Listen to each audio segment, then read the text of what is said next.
मध्य रेल्वेची वाहतूक ठप्प झाली। तांत्रिक कारणामुळे वाहतूक ठप्प झाली। घाटकोपर विक्रोळी दरम्यान तांत्रिक बिघाड झालाय, त्यामुळे मध्य रेल्वेची वाहतूक ठप्प झाली। एकीकडे सीएनजी पंप बंद असल्यामुळे मुंबईकरांचे काल दुपारपासून हाल होत आहेत।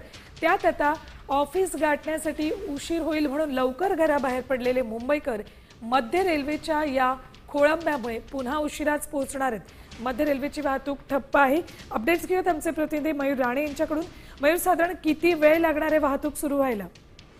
नक्की जर पाहायला गेलं तर कालपासून सीएनजी चा तुटवडा कुठे मुंबई जाणवत आहे, त्याच्यामुळे जे प्रवासी आहेत ते सागरमन याच्या रेल्वेचा प्रवास करत आहेत। मात्र आता पाहायला गेलं तर सकाळच्या सुमारास मुंबईवरून ठाण्यावर जाणारे लोकल आहे ते ठप्प झालेले आहे। विक्रोळी आणि घाटकोपरच्या मध्ये काही तांत्रिक बिघाडामुळे ही लाईन ठप्प झाल्याची माहिती मिळत आहे।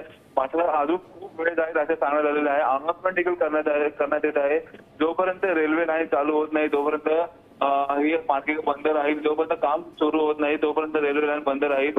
मात्र जर पाहायला गेलं तर सकाळच्या सुमारास साखरपणे कामाच्या दिशेने निघालेले आहे, त्यांचे कुठे तारांबळ उडलेले आता पाहायला मिळून येत आहे। ठीक, धन्यवाद संपूर्ण माहितीसाठी मयूर।